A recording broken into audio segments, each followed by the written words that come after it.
We'll start with the prayers.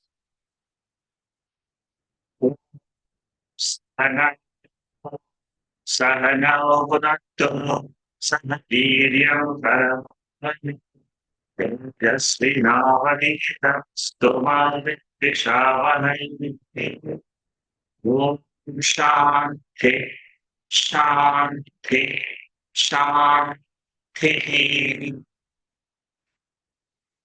Studying Prasno Bashyam, and we are in the sixth chapter.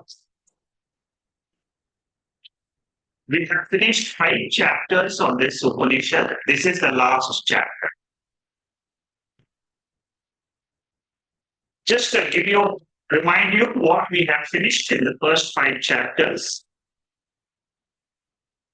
The first chapter dealt with creation by Prajapati or Brahmaji. The second chapter, what supports the creation? So the first chapter was karma oriented. The second, which is apara vidya. The second chapter is also apara vidya, upasana related. Prana upasana. So what supports the entire universe is prana. But breathing supports the entire universe.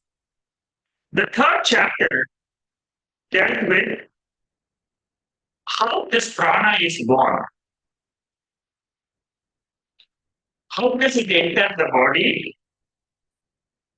And how does this prana support inside the body as well as outside in the universe?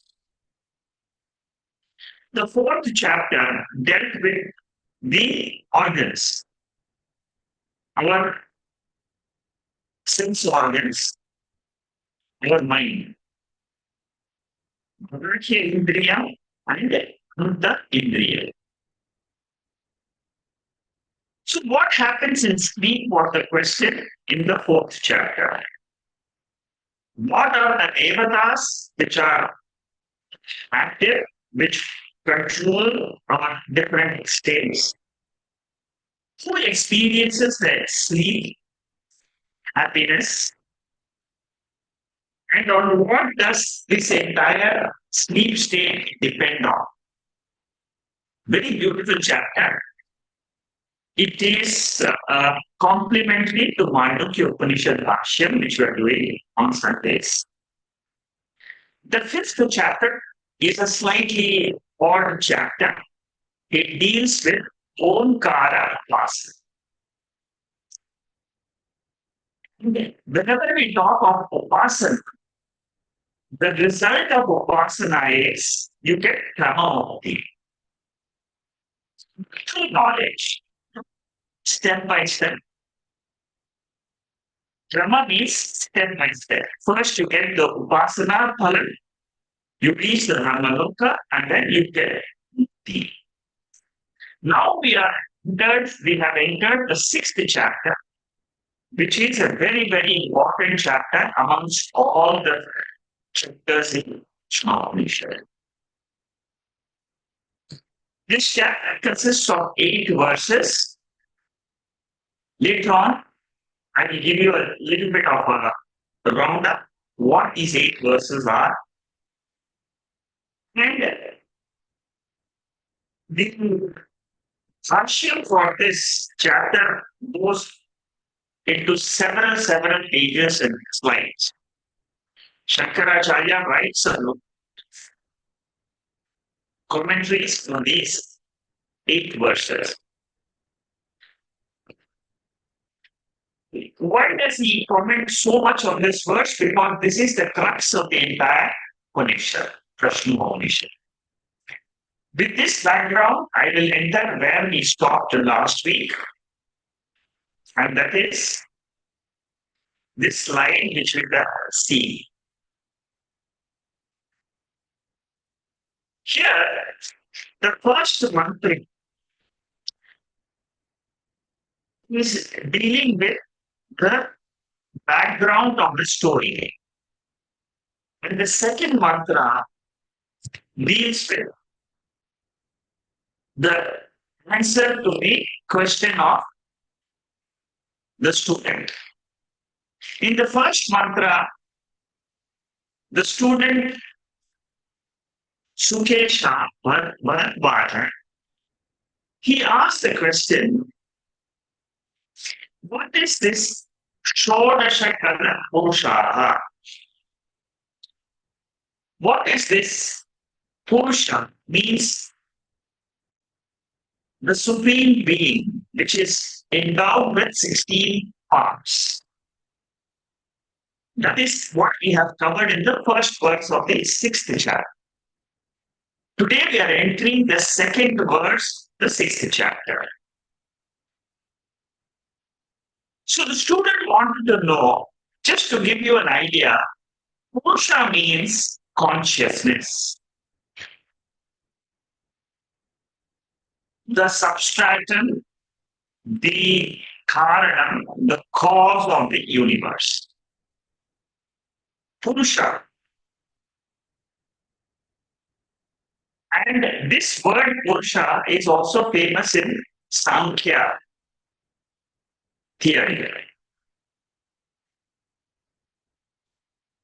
In the second verse, at the end of the first verse, the student asks, where is this Purusha?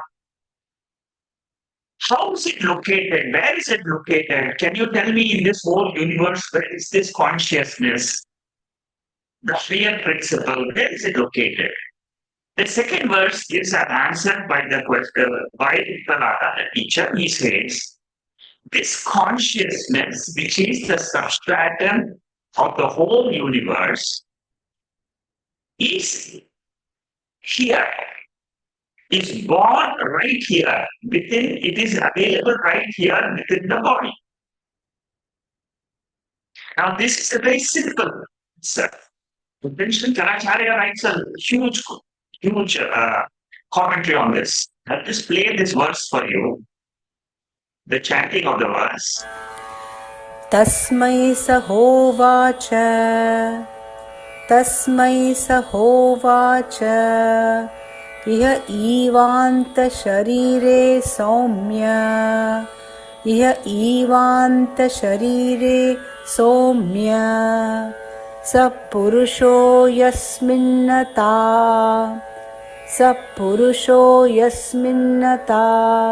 षोडशकला प्रभवन्तीति षोडशकलाः प्रभवन्तीति. So this consciousness or this God divine principle is there in our body. All our bodies have got this. In the universe also has this. Now, Viparada wants to express this answer in a very detailed way. Shodaksha Kala Purusha, first of all, you see, he makes sure that the student knows that the teacher knows the answer to this question. Antasharire, within this body, there is a heart. In the heart, there is a mind. In the mind, there is a thought. All of us, we say, I, heart. The heart. In that ego, there is an awareness. The awareness principle. Awareness means what? Awareness is the principle by which we see, we hear. It is a common principle in our body through which all our sense organs and the mind operates.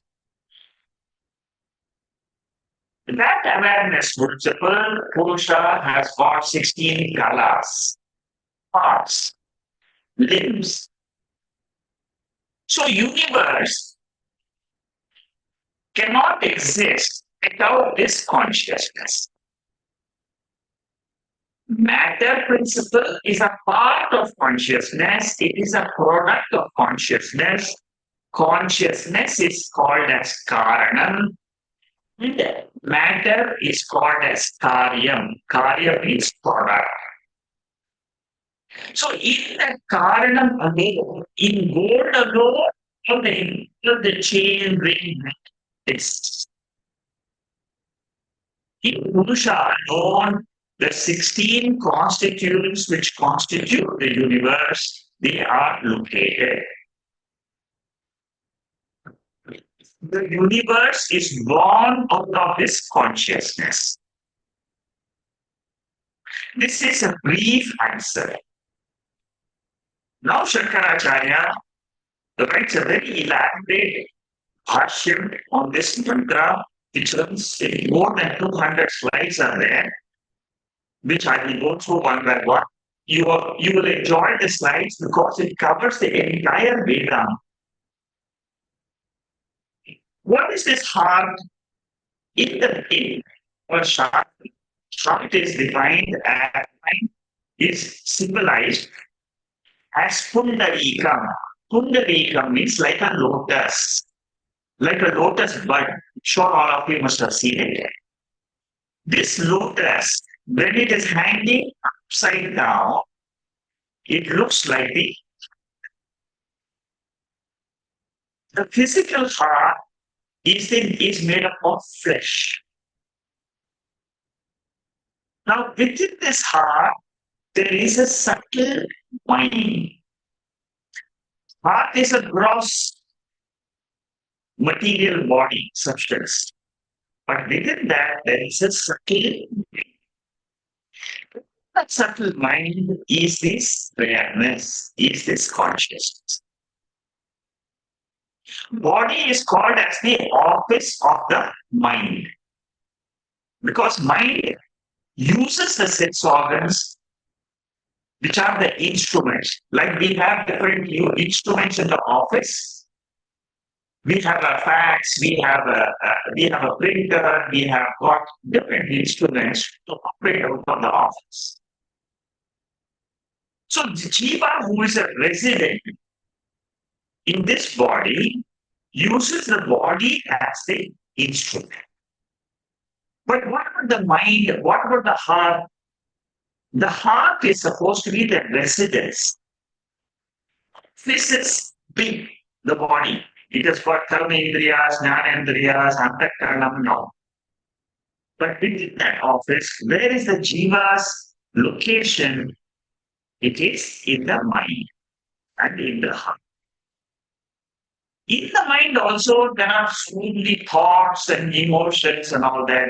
But where is the jiva located? The Upanishad says it is located in the right. In aha, there is this Shodashakara Purusha. Now, this Shodashakara Purusha is given different names. It is given the title Brahman. It is given to be all this means same. Now, we are all aware that this consciousness, this Atma or Brahman, has got two aspects. One is the existence aspect, the other is the consciousness aspect. Sat, Chit, Anda, which we have seen in Taittiriya. Now, Sat principle is everywhere. It is all pervading part of that higher principle, which is called as the easiness. The world is, the table is, the sun is, the stars are. So this is common to all things in the universe, all human beings in the universe, all living beings. But consciousness of Brahman exists only in the mind. We can recognize the consciousness as the witness of thoughts. So, The consciousness, I can't infer because it is not paroksha, it is clean. It is not protection. Protection means it is an object of my sense. So consciousness is not an object of sense organs. It is not pratyaksha vishaya. It is not anumana vishaya. So many things are there in the world. Law of gravitation. It exists. It is inferred because I see the apple falling from a tree. But consciousness is myself. It is the subject. This perceiver I is available before any perception takes place. So the acharyas tell us that consciousness is neither inferred or neither it is perceived. And it is the self-evident consciousness which is eternal. There is existence is perceived everywhere. Existence means that whenever we open our eyes, the world exists. So whenever we talk about the aparoksha element, aparoksha means experience of myself. Paroksha. Paroksha means distance. So existence can be expressed as paroksha, but consciousness is paroksha. Paroksha means it is me, myself. This consciousness, if I were to recognize this, it can be done only in the mind, only as a witness of the thoughts. At any time you want to know what is this consciousness, you should say, I am the witness, which is consciousness, which is witnessing my emotions, which is witnessing my thoughts. I am aware of my thoughts. I am aware of the knowledge, the world. That knowledge comes into the mind, but awareness is the principle by which the mind is known. There is a commentator called as Anandagiri. A few of his comments we are going to study now. What all he says about this aspect of Satchitananda. He mainly focuses on the Ananda aspect in this particular commentary in Prasno Bashyam.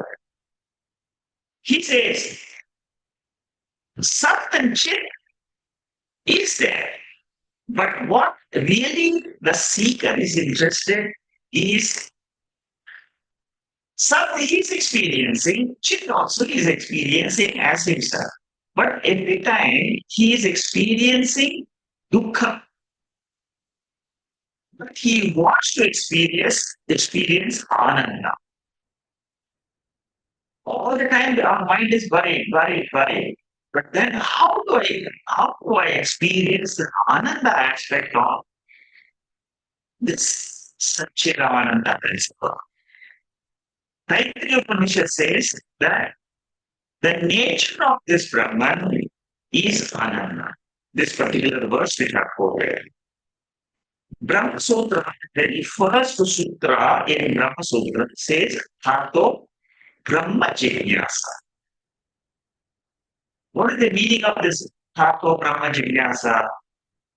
It says that if you are a student, a seeker, and if you have Viveka, Vairagya, Shamada Shakya Sambhati, Mumukshutva, you are a perfect candidate to know this Ananda principle, which is your Swarupa. Brahma Jignasa, inquire into this Brahman. This is the very first sutra of Brahma Sutra, very important sutra. Shankaracharya writes a beautiful commentary on this. So Brahma is a goal for all the seekers because it is such But Anandagiri says that the goal of all the seekers is to experience Nitya Ananda. Nitya Ananda means what? Continuously, I am happy, I am happy, I am happy, always happy. Now, feeling what happiness is what all the people in the world are searching for. And this happiness alone gives peace of mind. See, we are all disturbed most of the time, and we want to be peaceful. So, Ananda, even though it is our eternal goal, we go in search of our property or buying a house, getting married, having children. These things give us happiness, but they are not fleeting happiness. So Anandagiri says that the goal of the seekers is to seek Nitya Ananda, which is the swarupa of this Shodashakara Purusha. That is his part. Now we come to another question where Shankaracharya talks about what are the three ways in which I can know this consciousness. In Shastra, there are three methods to know this consciousness, know this Satchidananda principle. The first principle is called as Avachedavada. What is the meaning of Avachedavada? There is a great scholar called Vachaspati Mishra who is the promoter of this Vada. Vada means theory. Consciousness existence is like the space. Like space is there in a pot and space is there inside the pot in the world. Similarly, this Satchid Ananda principle is there inside our body and it is also outside the body. With reference to the Tuya Atma or Brahman, there is no inside outside. Suppose you break the pot, the space in the pot merges with the space in the external world. Right from the beginning itself, space was only one. Similarly, consciousness principle is ekam. This is one of the ways in which consciousness existence is explained, is a method of explanation how to realize this consciousness. The second method is called as abhasa. Sureshwaracharya, one of the disciples of Shankaracharya, is very famous for this. Many times, students ask me, why do they talk about reflection of consciousness? This principle, Abhasavada, will explain to you why we use it. Why we say original consciousness and reflected consciousness. Now, this nature of this Brahman or Puriyam is, it is Chitswarupa.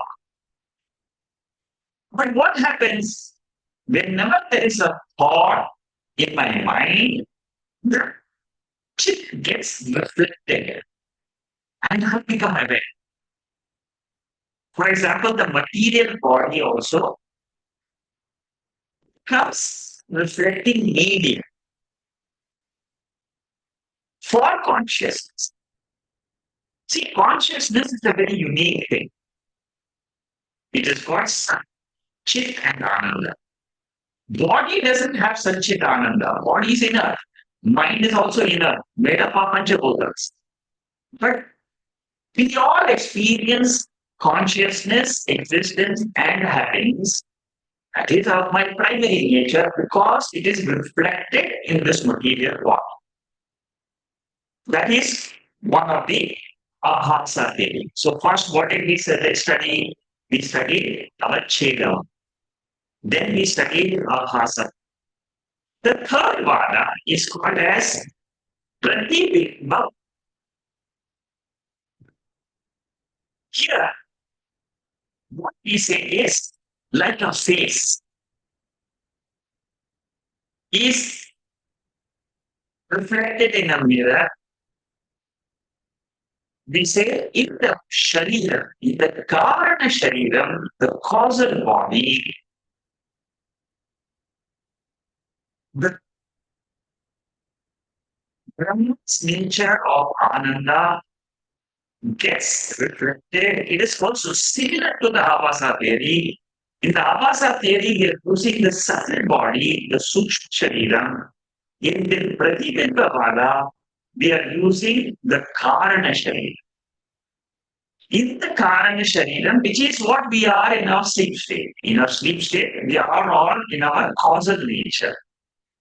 Mandukya verse 5 and 6.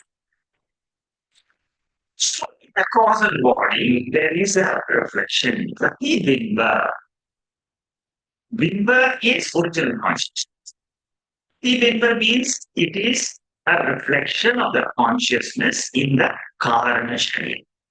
So these are the three ways in which we take the Shastra tries to explain to us the nature, how it can be perceived or experienced by us once we know these three vadas.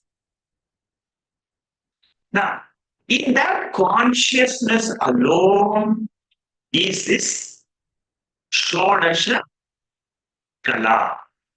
All the 16 constituents, which is the entire cosmos. See, 16 kalas, 16 means creation. What are the 16 colors we will see? In short, you should know that creation exists in consciousness. Without consciousness, there is no creation, including time and space. Sometimes the creation is said to be of 16 colors, Shodashaka. In Dakshinamurti Stotram, we talk about Ashtamurti, 8 aspects of the creation. Sometimes we say the creation consists of 4 aspects.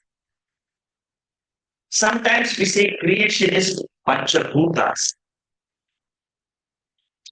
Whatever is the type of creation which we explain, what we should understand is that this creation is made up of 16 colors in this Prasno Bashyam. What are the 16 colors? The Prana Tattvam, Panchabhutas, the subtle elements to this constitute the 16 colors. Prana, which is our own prana, the breath which we have, it gets reflection of that consciousness and makes my prana active.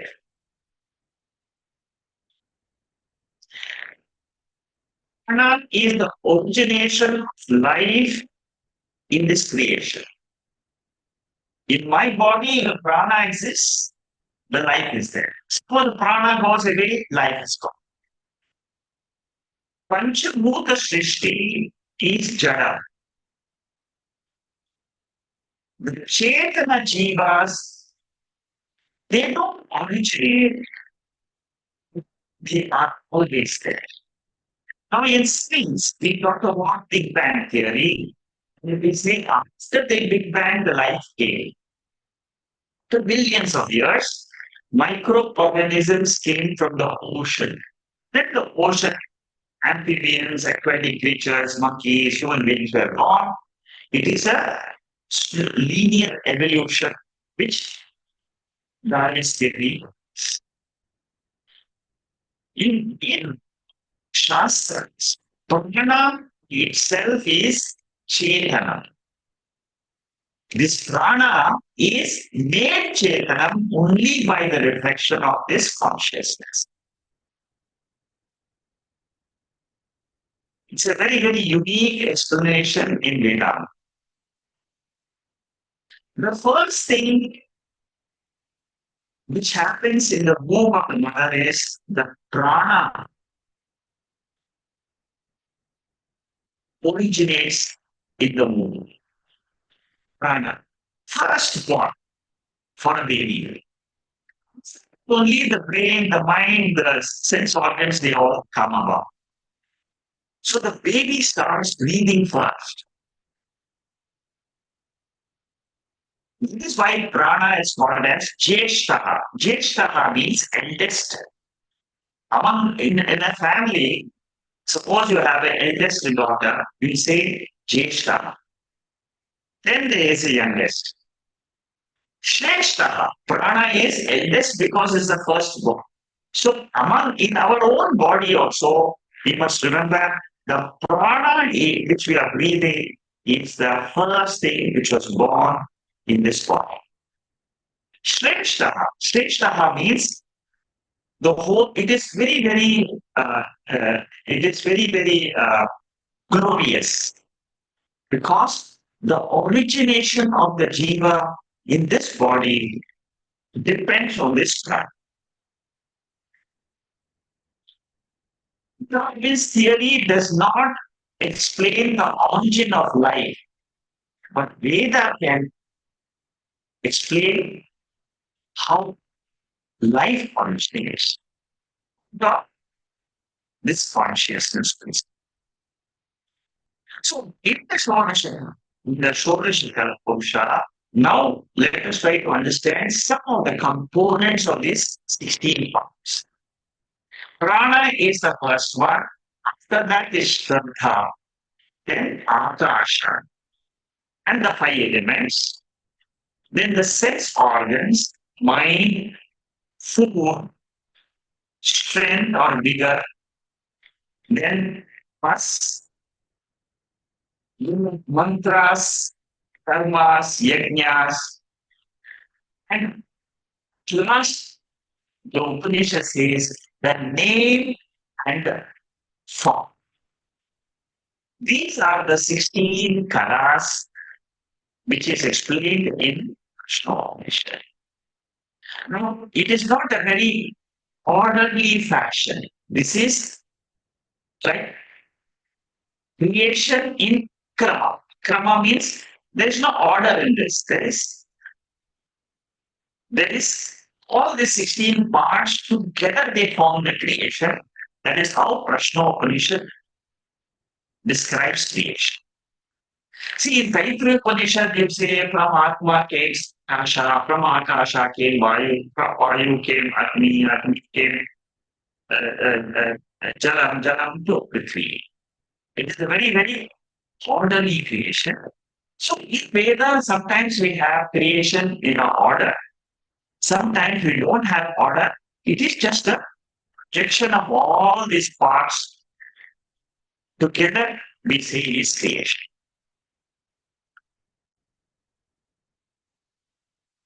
So the third verse, we are doing the second verse now. In the third verse, this is what is said, the Shodasha Kala Purusha, that means the next verse after this current verse, we'll get this. So I'm giving you a little bit of an outline what these 8 verses are so that you don't have any suspense. What are we going to study for the next 2 to 3 months? Because it's a very, very big commentary. Just give you a bird's eye view. The first verse was questioned by Sukesha. Second verse is teacher saying, yes, I know the Shodashakana Purusha. It is there in this body. The third verse gives the details of this Shodashakana Purusha. Then the fourth verse is about how a jiva who knows this Shodashakana Purusha merges with the consciousness, Brahman. But Brahman is ultimately without past. Nirguna Brahman is the nature of Brahman. But by knowing the 16 kalas, the jiva, he becomes immortal. That is what said in the fifth one. The sixth mantra gives an example. How does this creation happen like this? Example given is like you have a wheel. In a wheel, you have got 16 spokes. And in the navel, the center is the navel controls the entire all the spokes. Similarly, the Purusha controls all the 16. That is an example given in the sixth verse. In the seventh verse, the Upanishad says there is nothing higher than this Brahman, this Satchidananda principle. And the next verse, it says that anybody who destroys his ignorance, self-ignorance, he is liberated. It's the 8 verses of this Prasno Bashyam. Now, we will continue with the Bashyam, this second verse. So, second verse, the first verse, what is the question? What is Shodashakara Purusha? Who is the Shodakara Purusha? The answer is Brahman as existence is the Shodashakara Purusha. Brahman as consciousness is the Shodashakara Purusha in the body. In the body, it is consciousness. In the whole universe, it is the Sat principle. When you recognize this, Brahman, you can recognize it in your own mind. Any thought. Suppose you close your eyes and say, aham. That is what is called as Chaitanya. The thought is jada. But what shines in that aham is awareness. Our thoughts are extremely powerful because of this awareness. Before operating thoughts, before operating our sense organs, this consciousness is available as the operator, experiencer, thinker, the thought, seer behind the eyes, smeller behind the nose, hearer behind the ears. So the entire creation is nothing, it's a technical word. Shodashakara is a technical word which represents this entire creation. When we try to understand what is this creation, the way to understand is creation is a part. Like a ring, bangle, chain is a part. Karyam. But what is the cause? The cause is Karanam.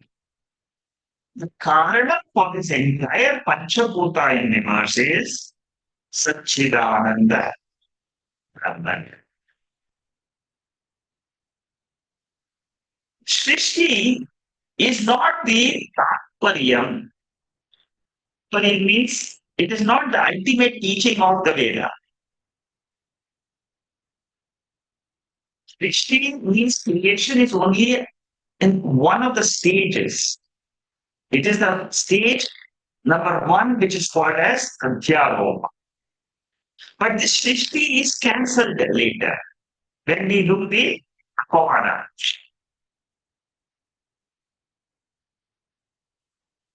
For example, when we are trying to build a bridge, there is a lot of scaffolding which is used to build the bridge. Things which are there on the side which will hold the bridge together while it is being constructed. After the construction of the bridge, the scaffolding is removed. So similarly, Adhyaropa creation is initially for a junior seeker, creation is accepted in consciousness. But later on, what happens? The same creation we also do and say apavada. We negate the creation. So creation is a temporary teaching as a product of Brahman. Brahman is cause, but later on we say that Brahman is not even a cause because it cannot be a cause. Why do we say Brahman is not a cause at a later stage?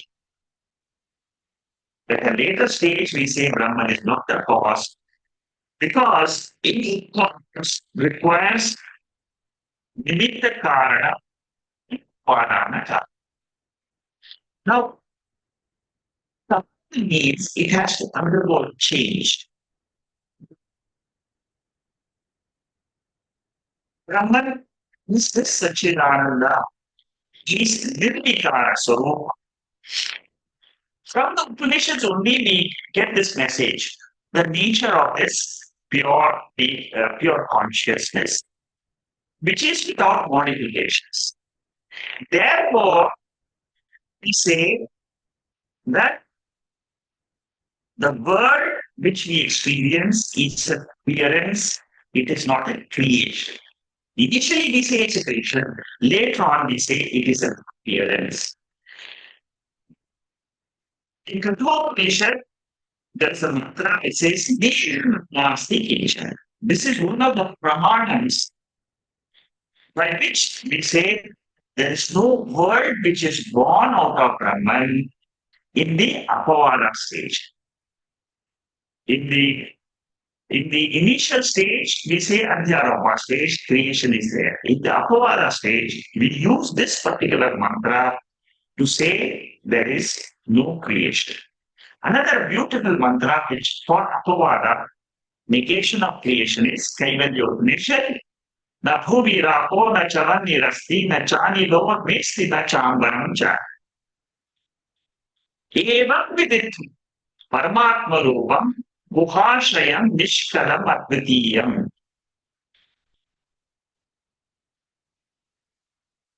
Samasta sakshi sadasathina prayati shuddha Paramatma. Very beautiful verse.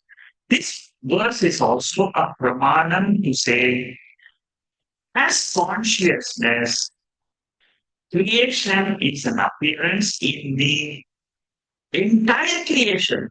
That is the beauty of this divine nature of Bhagavan.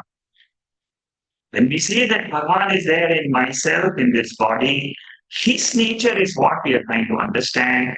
And knowing that nature, I get mukti. So we can't say that the world is existent. We can't say the world is non-existent. Why can't say the world is existent? Because the world is not experienced in the sleep state. Can we say it is non-existent? No, because we experience it in the waking state. I, the consciousness, experience the world in the waking state. I, the consciousness, experience no world in the sleep state. The focal point is the consciousness. I, not the body. Body will see the world all throughout. It's continuous. But judged from the consciousness point of view, world is not born in copy the pure Satchidanand. It is an appearance in me, and it is experienced, but it is unreal. Each unreal check, like walks, like Viraj water, will require an adhisthana. And that adhisthana is this pure consciousness. See, the relationship between I, the consciousness, and the body, mind, and the mind. There can be two types of relationship. One is Karana Kari. The second is Adhisthana Yes. Sambandha between me. This is a very different point in Vedanta. When we try to understand, initially we say it is Karanakari, but that is at a junior level understanding for a junior student. Karanam, Brahman is a Karanam, Pura is a Karanam. Everybody will say yes, yes. Like the Lord is the Karanam, chain ring bangle is the Karanam. Without the word, there cannot be achieved. Karanam and Karan understood. Now, when it comes to understanding the world at a higher level, Vedanta says, what use Karanam and Karyam Sambandha, use Dhisthana Adhyasa Sambandha. Like Veka and Dream. What is there in the Veka? So, Veka is the Adhisthana, dream word is Adhyasa.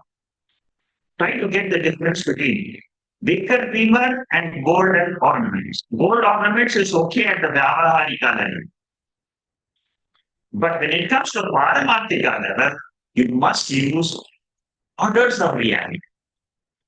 Gold and bangle is in the same order of reality, but for subject I, the consciousness, and the body, mind, and the world, you have to bring it into orders of reality. Let the waker and the dreamer live. Turiyam consciousness, atma, the way. When you stand like this, then what happens? You can say, Brahman is Satyam, world is Mithya. See, now you can understand Brahma Satyam, Jagan Mithya. Because you are using two orders of reality. Never forget this. And go very deep into Vedanta so that you can understand the nature of Aham. Bhagavad Gita says in the 15th chapter, Nagopamasya Tadopalapyate, Nanto na Chandenna Samtishta. Shraddhamenam Svirudamoolam Asankashasena Virenachal. Prakriti, the world is infinite. But it exists where? It exists in consciousness. Word gets manifested and it also has another condition called unmanifestation. And it is continuously happening. That is why word is called as Abhyat. Nadi. Nadi means it has no beginning, it has no end. Bhagavad Gita, another beautiful verse, Abhyat Vyakta Vyakta Sarvaha. Bhavantyah ragame ratragame praliyante tatre vyakta samyate. This is a verse which is a pramanam for manifestation and unmanifestation, the universe. It is a source of knowledge. So what is the word? It is manifest in the waking state, death, mithya, prapancha. Manifest word. Avyakta mithya prapancha in the deep sleep state.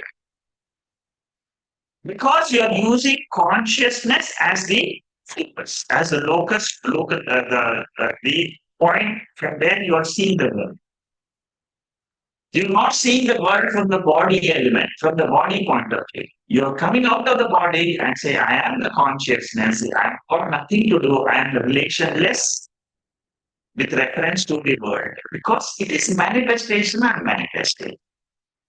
So, Brahman as a Karanam is strong. Then what do we say? Brahman is Adhisthana. Brahman as Adhisthana can alone be revealed. It cannot be revealed as Karanam. It is easy to understand Dishtanam and Adhyasa. That is how all the Upanishads they try to reveal our nature as this Sachidan. Yato vacho nivartante aprapya manasa saha anandam brahmano vidvan. This Brahman cannot be known by the organ of speech. It can be known by the mind. It can't be both this. But Upanishad has got this style of Adhishtanam, Adhyasa, a method by which can reveal this Brahman. Let the Veda. How you can understand I am the Veda. What is the dream world? I can say the dream world is an Adhyasa in me. So through this Adhyasa, I reveal Dhisthana. What are the examples of this Adhyasa? Rope snake. Rope is the Adhisthana. Mirage water, sand is the Adhisthana. Dream world, Adhisthana is the Veda.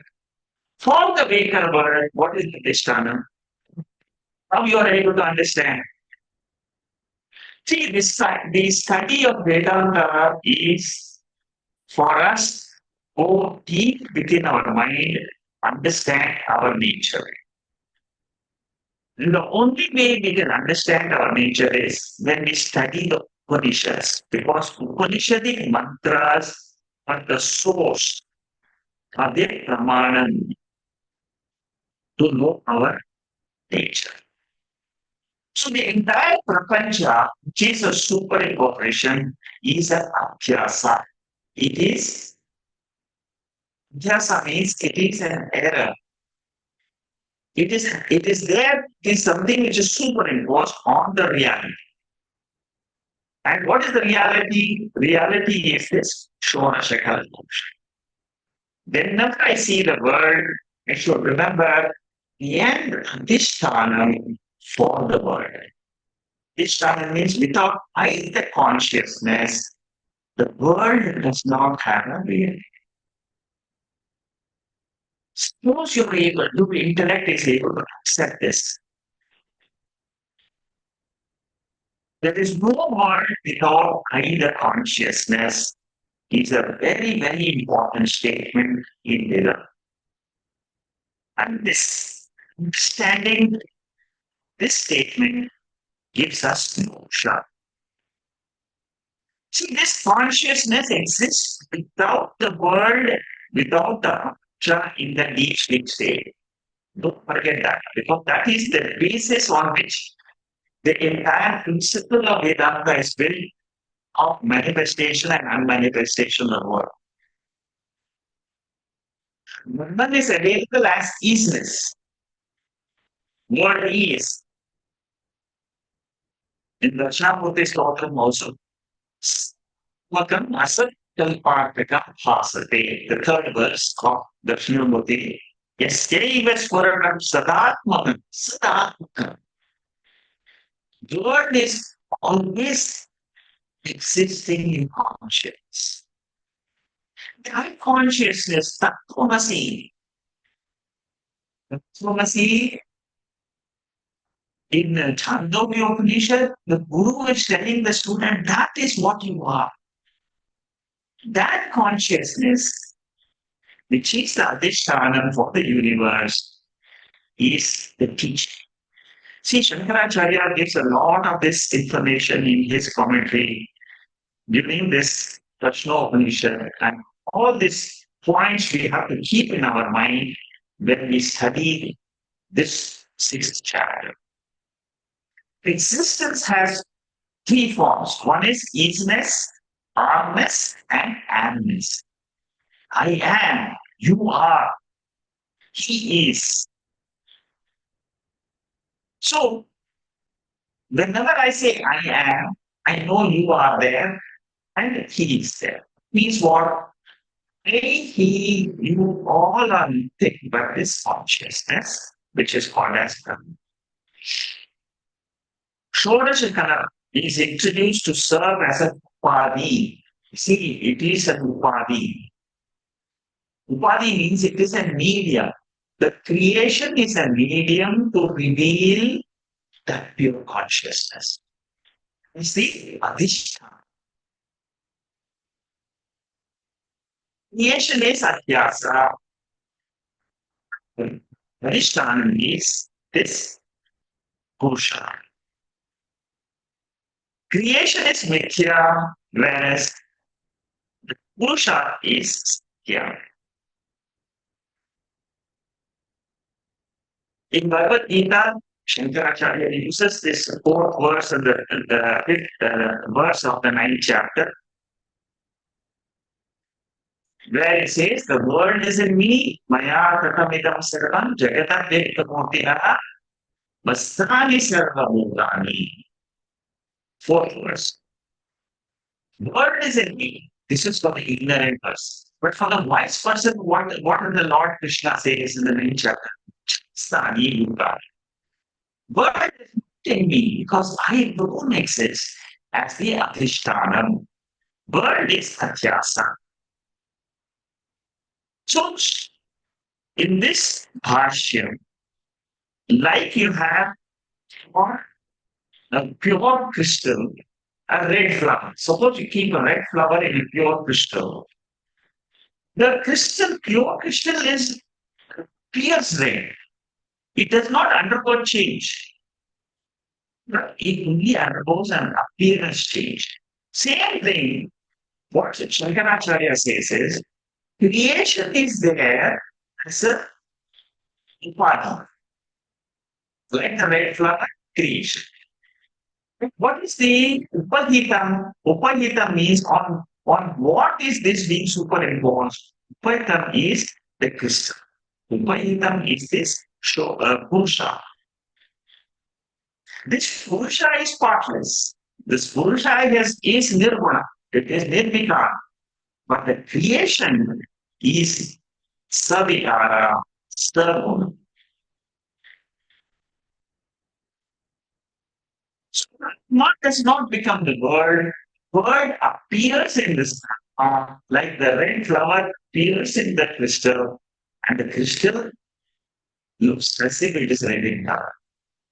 So Brahman does not have the word as an intrinsic quality. It is an incidental quality which is seen and unseen. So Upadhi, I hope you understand the word Upadhi. Upadhi means medium. Like we have a convex and a concave mirror. When I look through the convex mirror, it may appear thin. Concave mirror, I may appear thin. But am I fat or thin? No.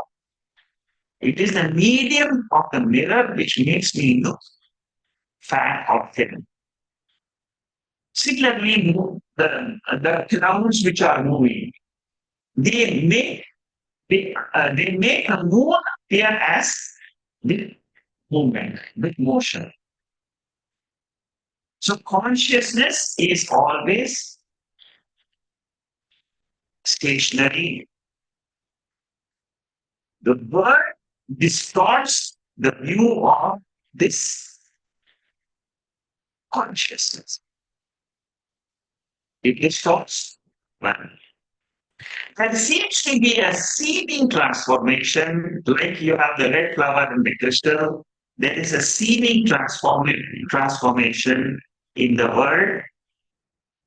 The Visheshanam part of the world is Brahman. The changing part of that world is the material. Okay. Then there is a Visishta Advaitin and what the Advaitin thinks. Advaitin says universe and Jiva are as though Brahman. Whereas Visishta Advaitin says universe is also Satyam, Ishvara is also Satyam. They believe um, in this attributed principle of creation. So 16 kalas are introduced in verse number 2 and 3, Shodashakala, which is Nathyarapa. In the fourth and the fifth mantra, it is negated. It is called as Kala. And where is this Brahman? This Brahman is located here within my body. Sato vidyate bhavaha, nabhavo vidyate satah, upayorapi drishtovataha, vayanostattvadashili. Second chapter of the Bhagavad Gita says that unreal has no existence. Means what? The world has no existence, it has an appearance. There is no non-existence for the real.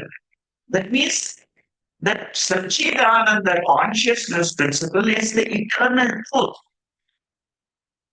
It never goes out of existence. It is eternal.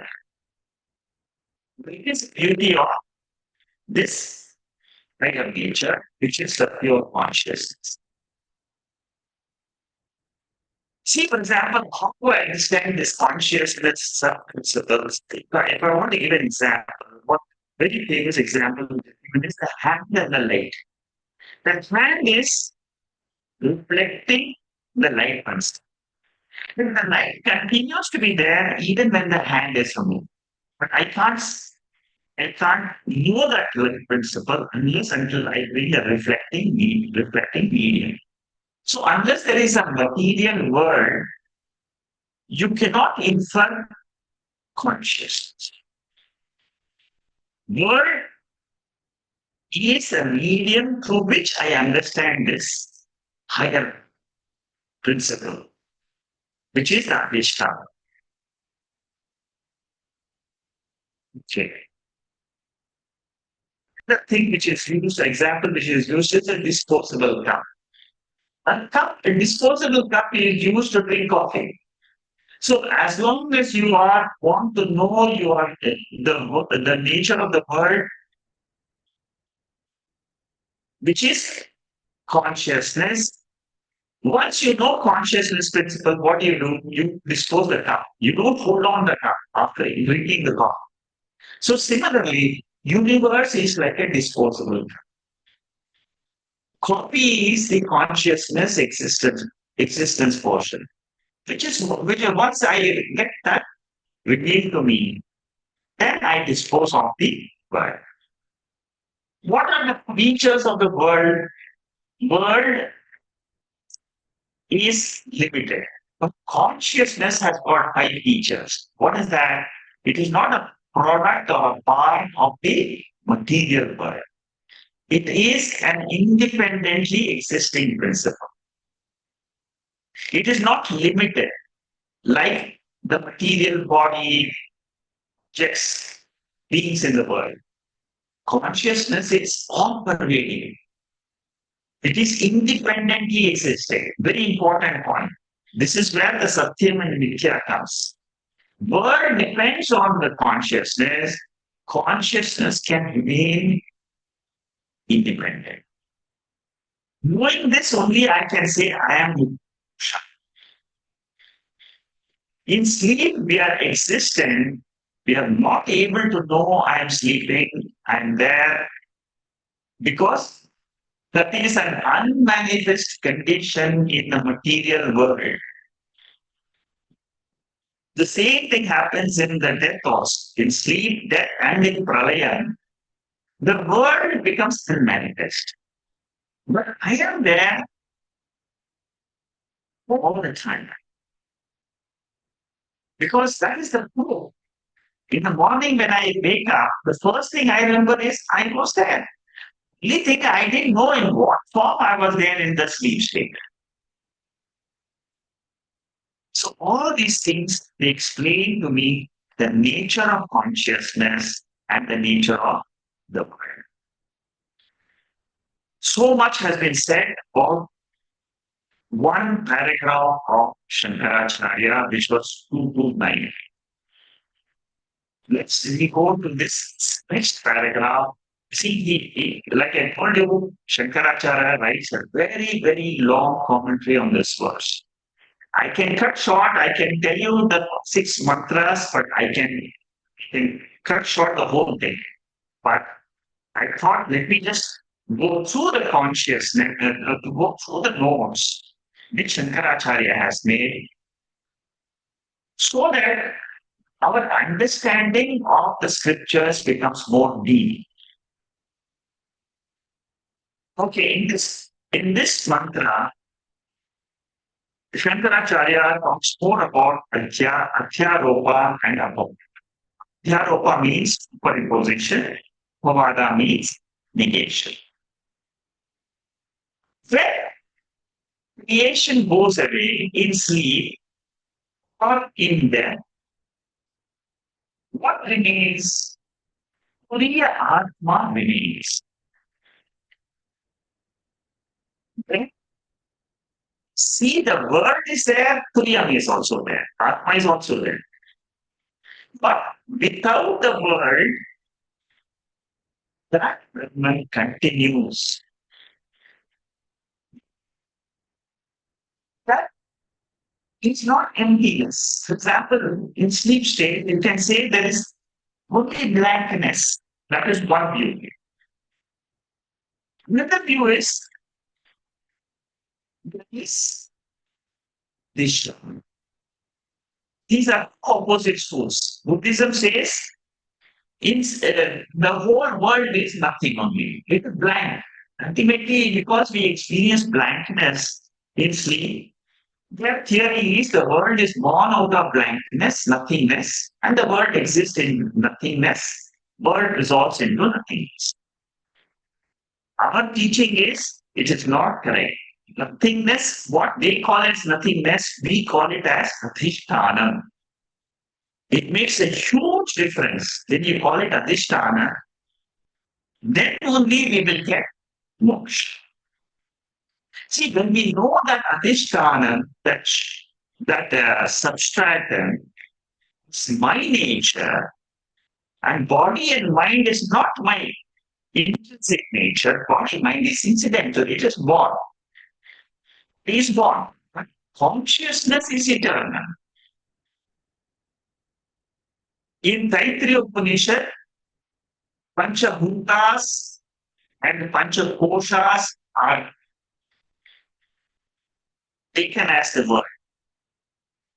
In Mandukya Upanishad, Avastha Trayam is inquired into.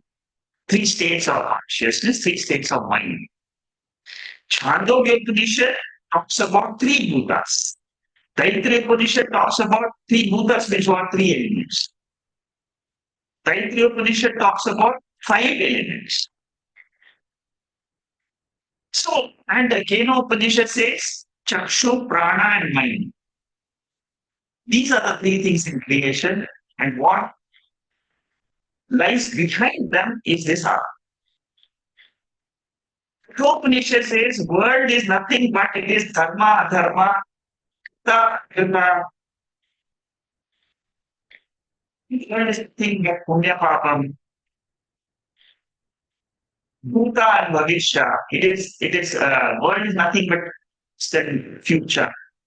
These are all different ways they explain creation. And they do negation. Na anta prajnam, na bahish prajnam, no bhayata prajnam, angyamahadyam. Then see, when you do the negation, what happens is you also say there is a reality. What is the reality? It is never involved in any vyavahara. Because it is adhisthana, that is its nature. So knowing this adhisthana gives me the knowledge that I am that adhisthana, I can then say I am a mukta. Shankaracharya says, without Srishti, Brahman cannot be revealed. Very, very important statement. That is why in all the Upanishads, you'll find Srishti coming out.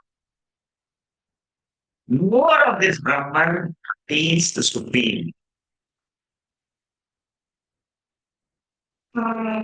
Bhagavatam also starts with this verse of the all-pervading consciousness principle. Bhagavatam says, I meditate on the Lord Krishna who is in the form of Satchidananda. That is how the whole Bhagavatam starts. So, before we try to understand the nature of ourselves, I have to keep this creation in view and say, I am that Adhishtanam which this creation is superimposed or is dependent on. What's the status of creation? It is Mithya Bhuta. Mithya Bhuta means available for period, available for experience, but factually it doesn't exist. Exactly like the dream world, it's available for experience, but factually it is not there.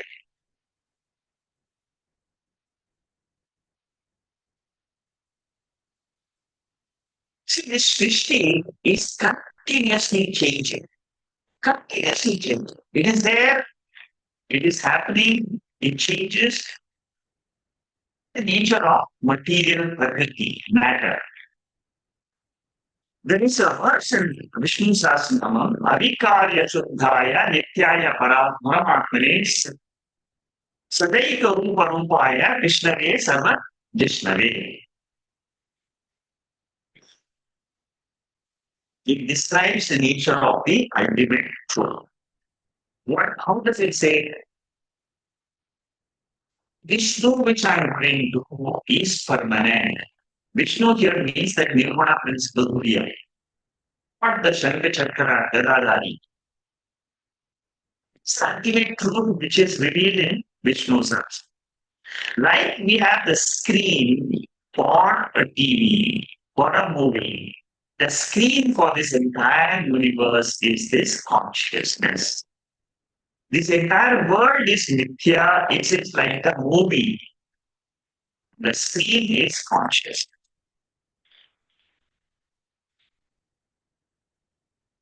Shankaracharya says Brahman is Karani, world is Karyam. This is the initial first level of understanding the world.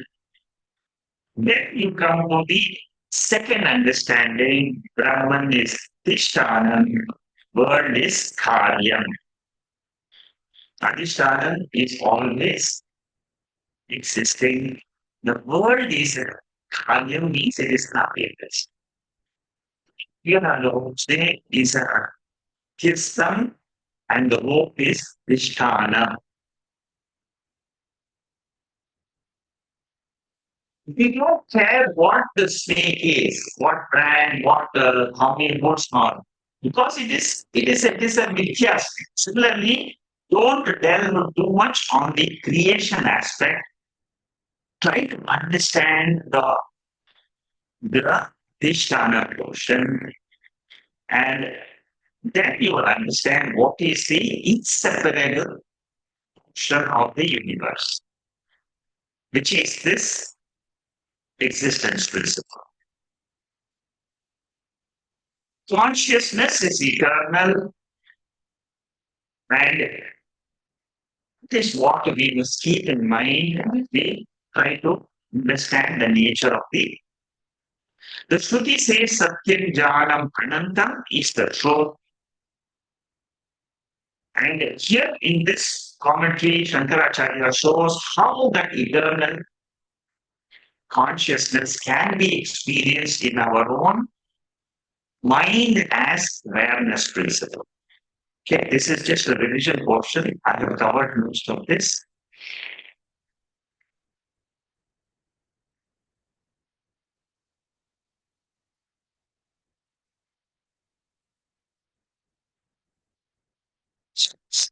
Consciousness principle is experienced as easiness. It is experienced as knowing. I know the world and the world exists. Know the world means what? Chit aspect. The world exists means what? Is aspect. Is and consciousness, the knowing principle, the knower of the world is consciousness. That knower is lent to the world, lent to the body at the time of waking and dreaming. And in sleep, the existence and consciousness principle is taken away, and therefore the world becomes meaningless. Sarvada sarvatra prakashte. This consciousness is eternal. It is Chaitanya. It is always there means that is the adhishtan. Everything in the creation rises from this consciousness, rests in this consciousness, resolves into this consciousness. This is the thesis of Shankaracharya. So by knowing this consciousness, what happens? I know my real nature. Body mind is incidental. This consciousness is the reality. This is how Shankaracharya builds his whole bhashya. See, this Pora Shakara Purusha is looks very simple, but Shankaracharya uses this Upanishad to delve into so many different aspects of Vyasa, Vishrana, Upadi, Vidyaropa, Pora, which are explained very beautifully in this Upanishad. And it is this consciousness in this next paragraph, number 232, he says, it is not an integral part of a thing or a being. Atayeva Vanta. Suppose I think that it is consciousness is a part of the body itself. It is Bhranti. It is delusion. Many philosophers, they don't understand this principle. That is why Advaitam is a very unique principle.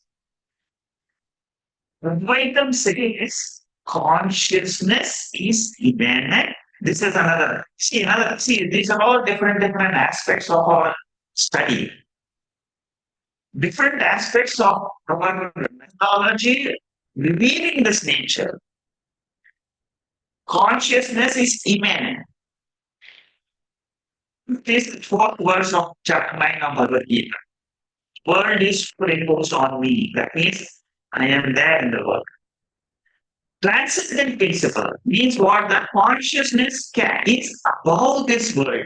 It is a slightly higher order of reality. The three features, the consciousness, are very unique to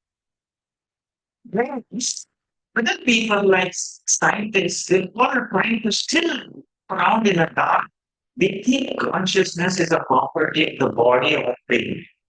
It is a product of the body or brain. It is a of the brain.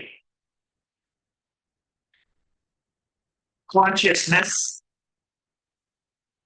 reacts with the chemical components in the brain. These are all different theories which they use. Consciousness is subject to generate and end. Consciousness is the theme according to us. This is the fundamental thing. What the Bible says, consciousness is aditya. It is generated. In Vedanta, we say consciousness is adhisthana.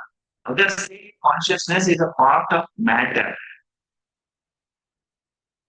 Shanika Vijnanavan, Buddhism, he says it is Shanika. It is momentary. He has mistaken the thought, which is momentary, as consciousness. Consciousness is there in the thought.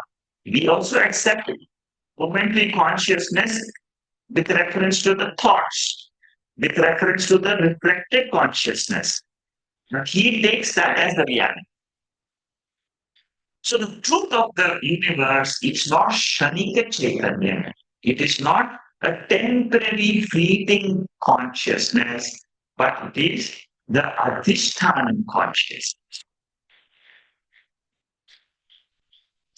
Consciousness is not connected with the world of objects, the world of the mind, the three states of the mind, but it appears as if it is connected. See, that is where this Vyasa has to be clearly understood in our mind. Shankaracharya's Adhyasa Bashyam means make the consciousness non exists. Body is an adhyas. Mind is an adhyas. Sense organs is an adhyasa. Adhyasa means it comes and goes. And I take features of the consciousness I superimpose on the body. See, the body is aware of the world, which is wrong. Awareness belongs to consciousness. Similarly, I say I am 50 years old, 30 years old, 60 years old. Body is old, but I am the consciousness which is in no age. It is eternal. So this mixing up the consciousness and the matter, body, mind is a problem which we need to solve. Nitya Vastu is mixed with Nitya Vastu.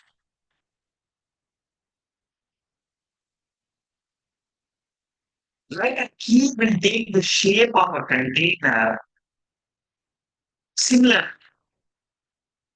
What we said is consciousness takes the shape of this body.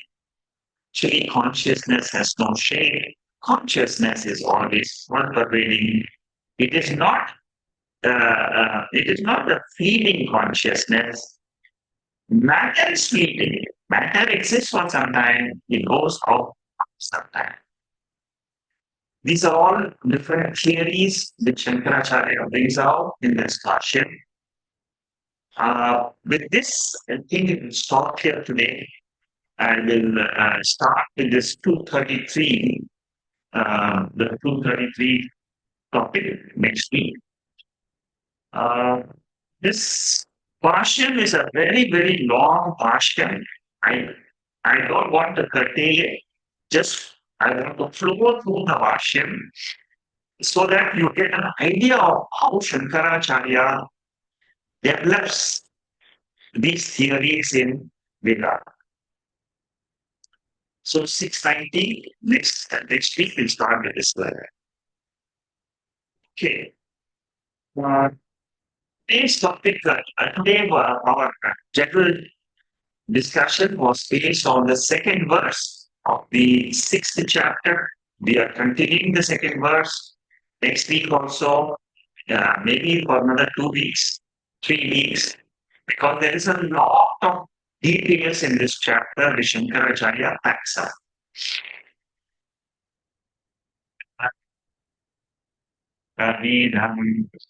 Pora namudachade Purnasya Purnamahaya Purnameva Vasishyate Om Shanti Shanti Shanti.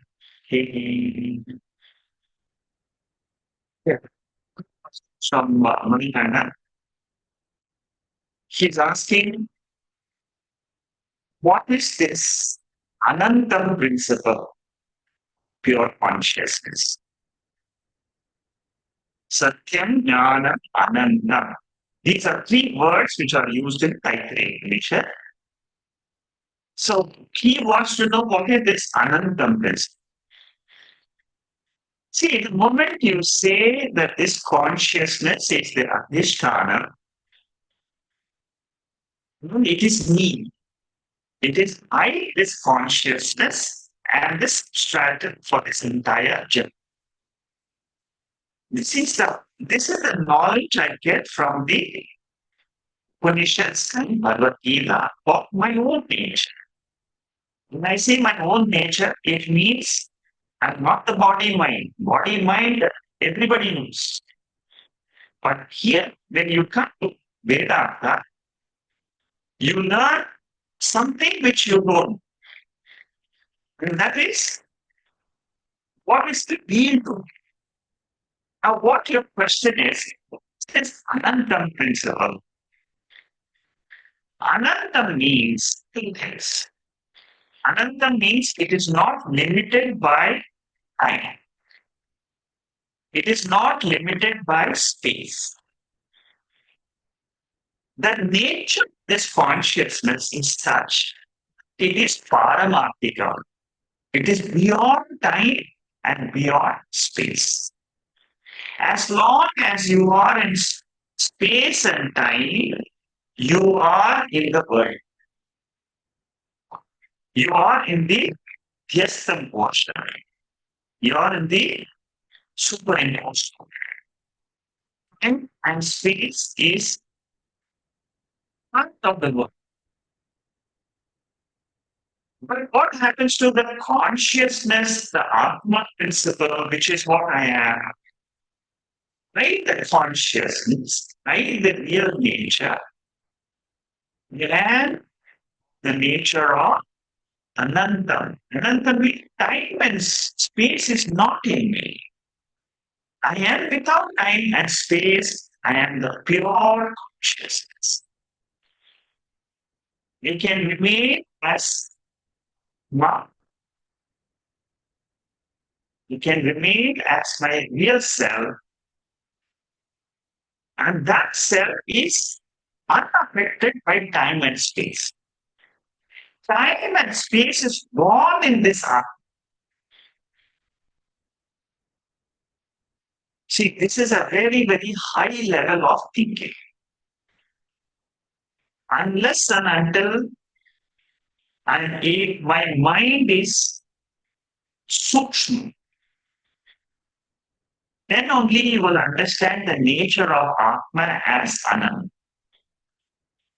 There are two meditations which are used in Vedanta to make my mind sukshma, subtle. One meditation is called as space meditation. The second meditation is called as silence meditation. My mind is generally gross because it is always exposed to the Panchabhutas. Through my sense organs, it is always looking out. Veda says, make your mind subtle. Through these two meditations, one meditation is silence meditation.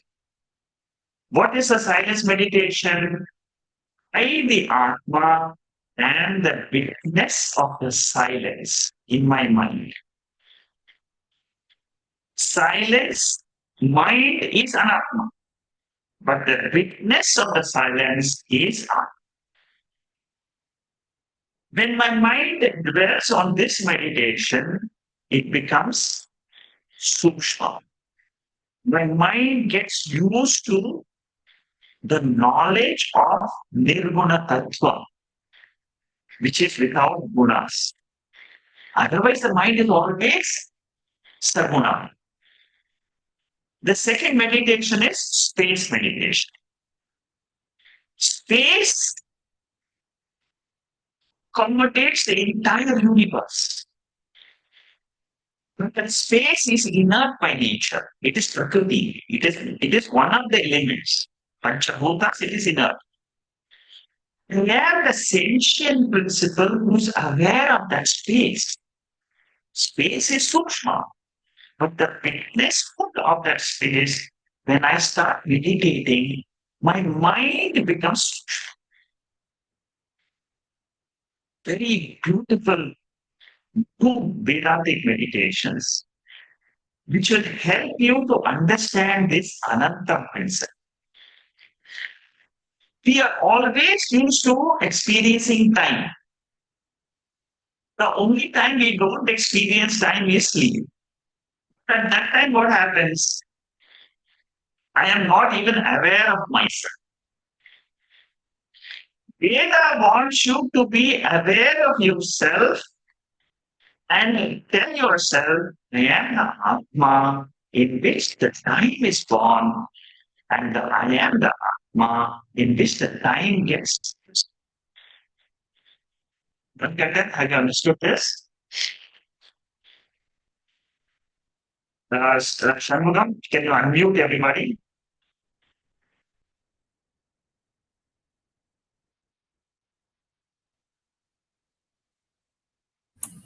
Thank you, Sagarji. It's very beautiful explanation. Yes, as you mentioned, similar to Anandagiri, Sat and Chit is easy to understand. When we do meditate, we can easily understand that I exist, I am conscious.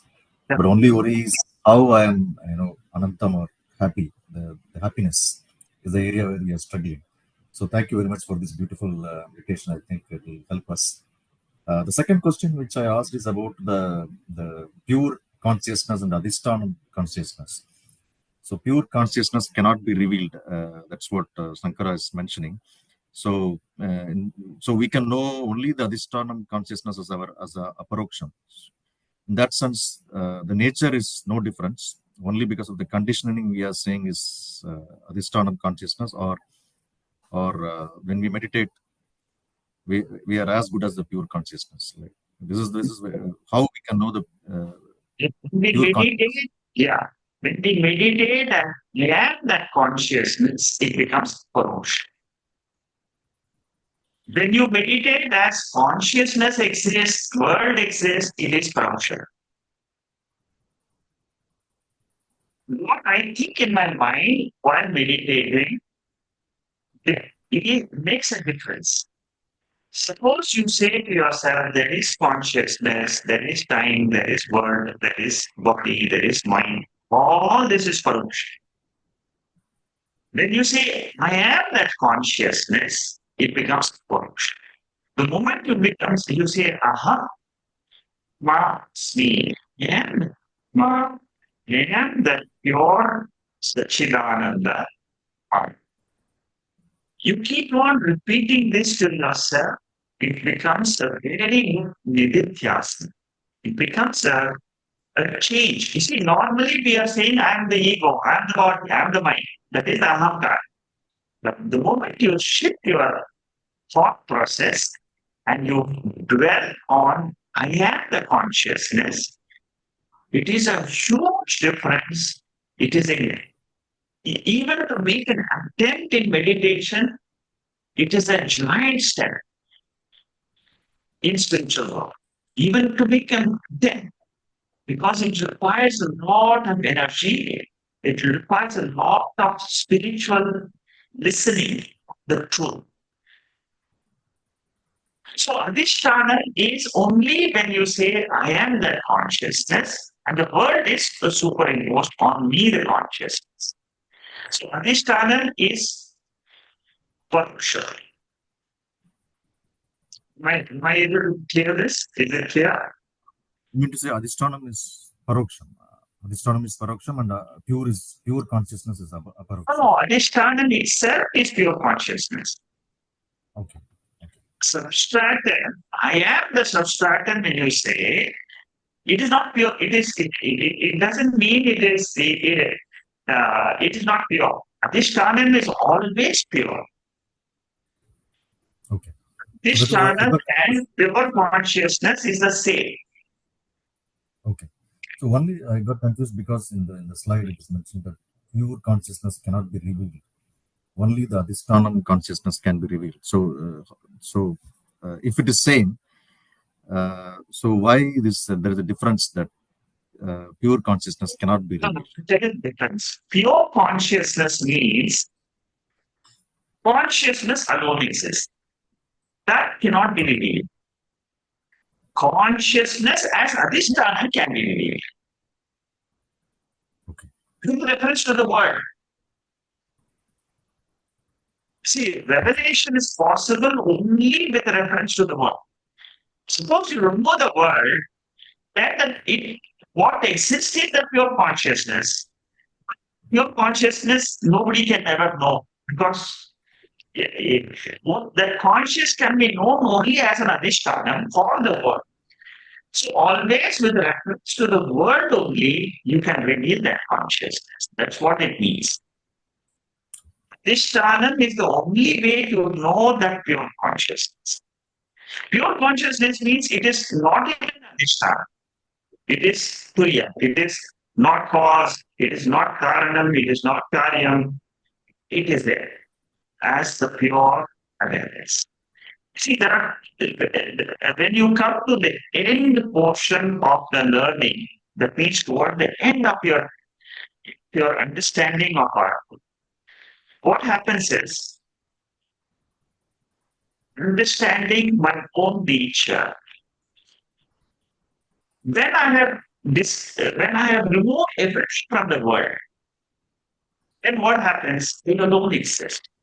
Condition wants you to reach that ultimate destination, which is the pure consciousness, but it is using the Adhisthana mode. It is using the Adhisthana. See, we will call, as long as you are seeing the rope snake, rope is the Adhisthana. Suppose through a torchlight the rope snake has been seen, then the Adhisthana also loses its significance.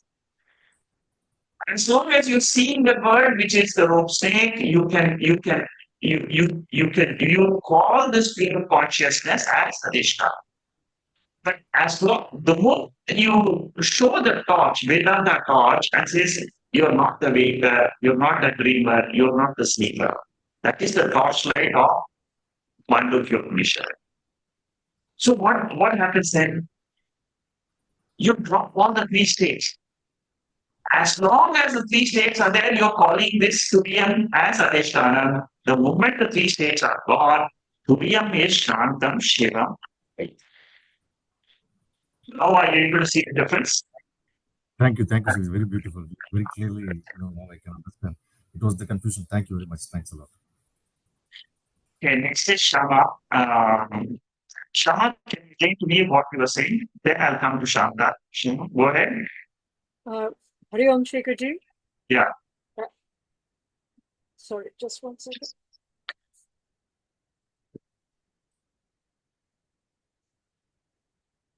Hello, can you hear me, Shekharji? I can hear you. Go ahead. Yes, yes. So it's just really I wanted to understand when we say Satchit Ananda. So we know what is Sat, the existence principle, the Chitta, the consciousness principle, and Ananda. Is this supposed to be a default position? Is the Ananda? So the moment like the samsara is dropped, do we default position is we will be in the Ananda state or not? Or is it something more? Okay, I'll give you one more clue to understand Ananda. Mm-hmm. This is, you have studied Taittiriya Upanishad with me. You know, in Taittiriya Upanishad, there is something called as Anandamaya Kosha. Mm-hmm. Anandamaya Kosha, Shankaracharya says, is the blankness which you experience in the sleep state. Mm-hmm. So Anandamaya is blankness, it is experienced. All of us experience that in the sleep state, but we have not that blankness. What I'm experiencing as Anandamaya Kosha is a kosha. It is a reflection of consciousness in that causal body, which is the karma sharira. Yeah. The witness is not Anandamaya Kosha. Witness is Ananda Swarupa. Yeah, so Ananda Swarupa. So that's a very positive thing. It's not like the Nidra state. It is not the Nidra state. It is not a blank state. It is not it is a positive state of being. Yeah, this is what I thought it should be. So Yes, it's not. it is. It is a positive state of a supreme being. Supreme being, and which will then be reflected in our Chidabhasa.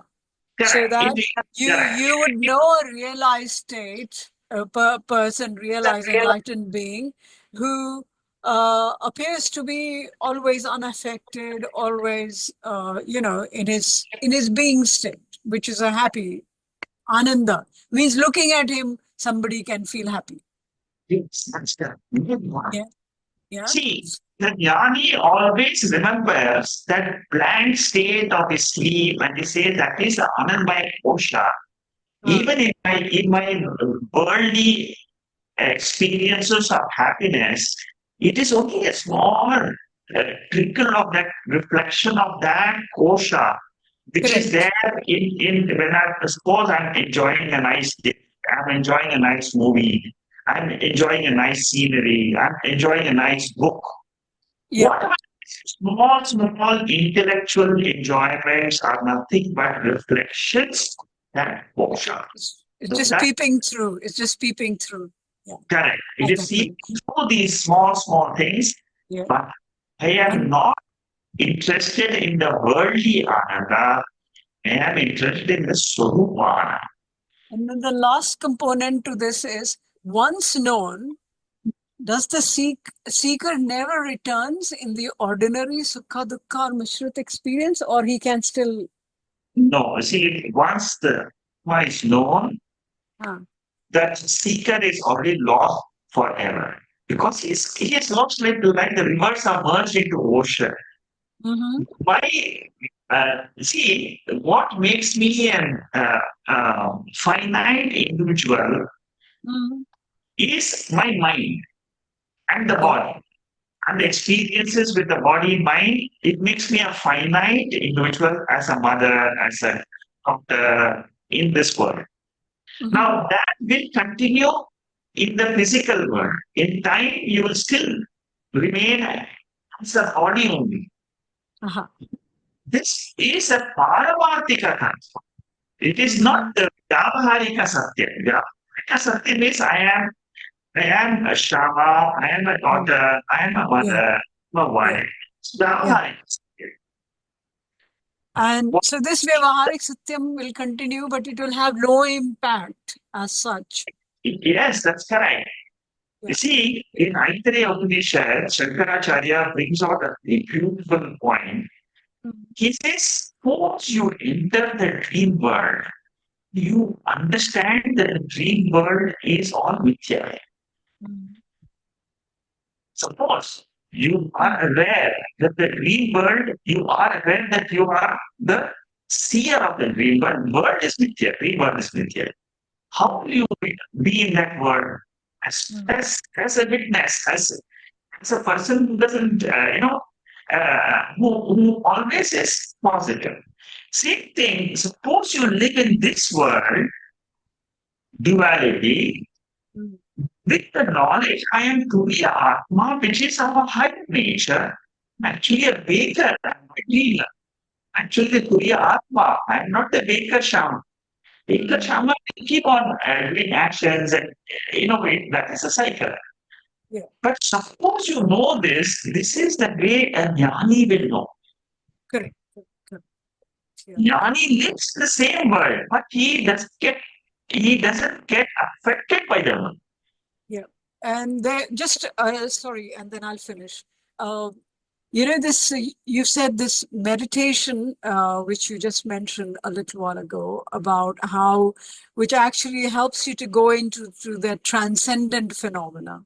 Yeah. Yes. So, but on the other hand, we have our ordinary experience. I mean, I'm calling it ordinary, but it is extraordinary because, like when you're in the vastness of the space, where you're looking at the ocean or you're looking at the highest of the mountains or whatever, whichever gives you the immensity, it almost has a very immediate effect of like where it suddenly takes away your limitedness of your own human body and mind experience, which is we are all the time within that. But just the sheer exposure to this, and sometimes some of the very brilliant music and art also has a similar thing, where it actually takes you away almost. Yeah? So, but that's a passive phenomena, isn't it? Sorry, can't hear you, Shekharji. Yeah, we call it fleeting phenomenon. And it's a passive. I mean, this is not at all near what the Brahmananda state is. Oh, not at all, not at all. You see, when you talk about Brahma is when your mind becomes acclimatized to the nothingness of the world.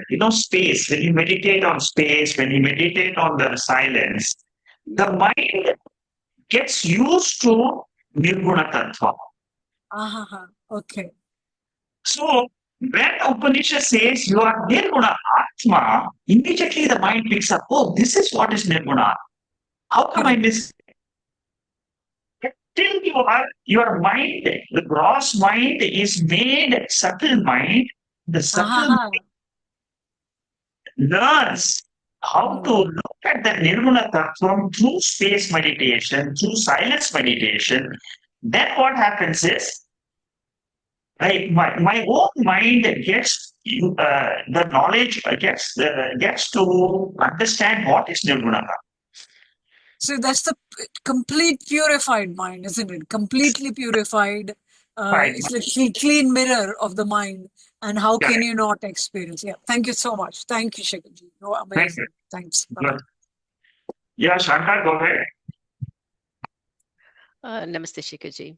I had a question regarding today's class when we spoke about Avacheda Vada and Abhasa Vada. Yes. Now, Abhasa Vada is reflected consciousness, and Avacheda Vada, in fact, I felt, the example which you gave about this spot and the space inside the pot and outside the pot. Yeah, it is the same. And doesn't it actually tell you Tattvamasi in that situation? So why do we have to think we are reflected consciousness? So, they are two separate principles. For some people, the Avacheda Vada will appeal. For some people, the Abhasa Vada will appeal. They are separate principles. Whatever it appeals to you, whatever your intellect can conceptualize, use that method. Yeah, because I found the Avacheda Vada was much more simpler. Yes. Because there is nothing to think that you're reflected or something, because that is what is in the pot and outside the pot is the same, whether it's water, if you're in the river, water and this is same. So they are not contradicting or complements. They are just different aspects, is it? See, for those people who have got a lot of Deha Abhimana, see, they are not able to drop the Deha Abhimana, that I am the body and mind. For those people, this Abhasa theory might work, because then they say, I am the consciousness. Everything in the world is nothing but consciousness and Sat. That's all. I am seeing my own reflection as Sat and Chit in the world. And there's nothing else apart from that. That is, like I see my face in the mirror, I see myself in the world. Everything is easiness only in the world. Everything is consciousness only. Whenever I see a human being, he is also Satchidananda. I am also Satchidananda. I'm seeing my own reflection in the world. For some people, this feels also. Okay. Because I find after learning today's sorry, my phone is going off. So today, after learning this Avacheda Abhasa, I felt, I don't know whether I'm right. I just felt it was easy, and second, we don't have to go to this neti theory. I don't know. Yes. Do we have to still? We don't need to. See, again, all these are all prakriyas. They're all methods. So there are two things. One is Shankaracharya makes it again clearer in Aitreya Upanishad Bhashya. He says there are classical theories which the Upanishad itself gives to reach Brahman, which is Neti, which is Upanishadic Prakriya. Abhasa, Vacheda, and Pratibimba are given by chariots. They are also prakriyas, but they are all given by the recent acharyas of our modern times, like Shankaracharya, Vachaspati Mishra, Sureshwaracharya, Totakacharya. These three people have given us these three theories. You can use any of these methods. As well, you see, what you should see is which of these methods my mind clicks. If my mind clicks with Abhasa, it's okay. If it clicks with Avacheda, very good. And there is no inside or outside as far as consciousness is concerned. No inside or outside. Then it is only with reference to body, mind, and the world I'm looking at as inside out. Pure consciousness. In that consciousness, see, the fundamental thing in Vedanta is if you want to call yourself as a jnani, fundamentally you should say, I am the consciousness. The world, waking, dream, sleep, it is an appearance. Because of the upadhi called as body. Because of like the red flower from a pure crystal, that is an upadhi. Body, the physical body, is an upadhi. But upadhis are anitya. They are coming and going. What is eternal? What is time? Which is beyond time. That is consciousness. Whatever is in time is known to all of us through our sense organs and the mind. What is beyond time can be known only from there. Now, my next question, I think I found it contradictory a little bit. I don't know. This avacheta, when we say that, say, the space in the pot and outside, hanging on to that example. Now, when we believe that the pot itself is mithya, or rather, in the neti principle, because I can see it, the akasha, the space, which in the universe which we live, is also mithya, then where is my adhishtanam?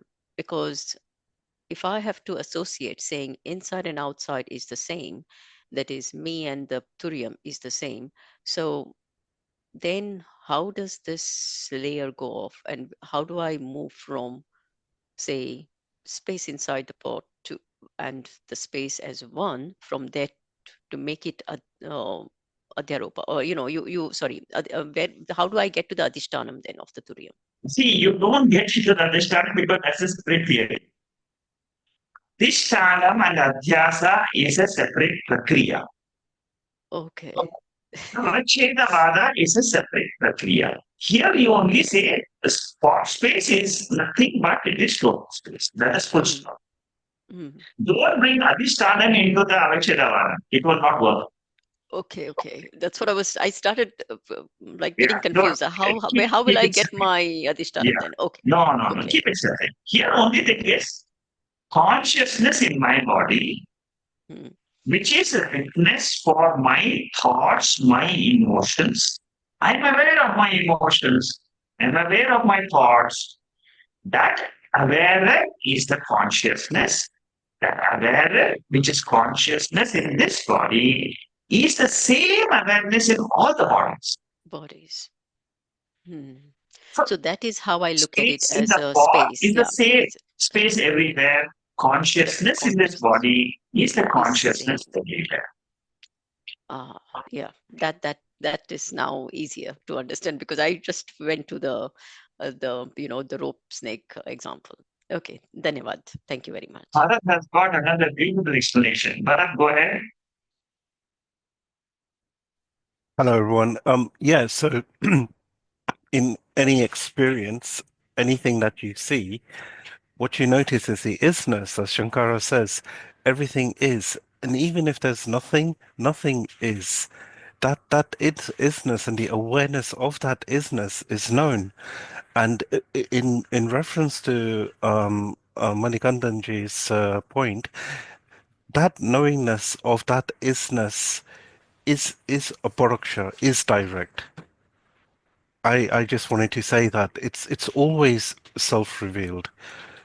You are always there in the content of every experience, or the absence of an experience. Whichever way you look at it, you are the adhishtanan of all experience, no experience, nothingness, everythingness. Not sure if that hits, but it's worth thinking. If you repeat these statements, even that repetition, even though action isn't a pramana, karma isn't a pramana, the shruti is a pramana, but even performing that action of repetition of a statement such as aham brahmasmi, even that at some point you have to admit it's known, it's revealed. Who is that revealer? The witness. Thank you, Shakaji. I think today's class is Yeah. very, very good. You are every experience, everything you do presupposes your nature all the time. Right here, right now, all the time. It's self-revealed. Thank you, So Balaji, it's a, for that. Yeah. you see what he brings about the point ultimately is even Shanta's question, where is the Adhisthana? It is the self-evident consciousness. See, basically consciousness is self-evident. Ultimately, we are reaching you see, where we ultimately stop is it is not nothingness, but it is self-evident consciousness. When you drop everything from your mind, what remains is the self-evident consciousness. Okay. Good. Anybody else has a question? Go ahead. Yeah, sir, a few clarifications if we have time. Yeah, go ahead. Yeah, about like today's discussions about Shodash Kala thing and I believe in the Chandogya Upanishad, in Bhuma Vidya Prakarana, and Sanat Kumara is giving like this hierarchy of like first the Vani, Nam, Vani, and all that thing in the opposite order, and the Prana is the like ultimate thing. This is, I believe, it is mentioned in the Bhuma Vidya Prakarana in the Chandogya. Yes. Yeah. And in the same from the Chandogya Upanishad, I was just reading some text and the conversation about like Aroni Yuddhalak and Shvetaketu. And Aroni Yuddhalak is asking Shvetaketu, don't have like food for 15 days. And he was just on water and he was not able to understand the scriptures or something like that. And because of like a prana only, he was able to survive. I believe that chapter name itself is also like a Shodoshkala Yukta Purusha or something like that. So I believe these two references is something like what we are learning on the. These are very similar in nature. You see, there, what we are saying, what it was revealed in Chandogya is even if you fast, you don't take any food, what makes you survive is that water which you're consuming. That will keep your body still alive. If you don't take water, also, there is a problem. Prana is the one which keeps your body alive. That everybody knows. Whether you through the Upanishads or without Upanishads, everybody knows it because it is pratyaksh. When the prana leaves the body dies. Body withers away. What in Chandogya Upanishad, what was trying to mention there is your mind works only because of the food intake. Suppose you don't take food, in that example in Chandogya Upanishad, that student couldn't chant whatever his memory, all his memory was fading. He couldn't remember some of the verses which he used to chant so well. So the teacher wanted to say that the energy of the mind is provided by the food intake.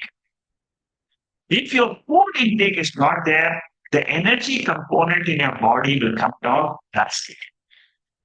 And so much so, you won't even remember your own name if you don't take food. The importance of food was highlighted in Chandogya. And so, you talked about the queen bee and all that. That's also very similar. But Shorashakara Purusha is it's a very, very unique thing. With Shankaracharya, one question I want to ask most of you is: should I continue this way of teaching this Bhashya? Because it's a very, very long Bhashya. For 6 verses, it's got 800 pages.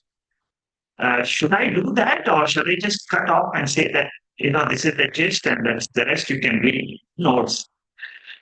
Should I do that? Can I have some views from you? Better to continue as it is going. I know. I think I would agree. We just continue as we are doing. Anybody It doesn't else? matter. Yes, please continue. Okay. Please continue. Okay, then I'll just continue. Because Bhashyam is, you see, the Bhashyam of Shankaracharya is really, it's so voluminous, but it's beautiful. If you are interested in the knowledge portion, you will get tremendous knowledge from this Bhashyam. And you will get a very deep knowledge of this consciousness. See, you can see how much we have discussed today. So you go into depth of that entire Upanishad. The 6, 7 verses, the 4 remaining verses, you see the meaning. I can finish it in one talk, in 1 hour. But if I have to go through this, it might take 10 or 20 talks for me to just finish the same 3, 4 verses. There's so much of Bhashyam in this Prasno, the last chapter, because he has revealed this very, very beautifully. Okay, I think most of you have given your answers. I will continue. I hope you all remain patient and keep listening. Anyway, let's see. Okay, if there are no other questions, I will close today, and then we'll continue next week. Stay. Thank you. Thank you. Thank you, sir. Namaste. Thank you, Dhanyavad. Great. Thank you, Shekharji. Thank you. Thank you. Thank you. Thank you, Shakarji. Thank you, Bharat. Thank you. Thank you so much.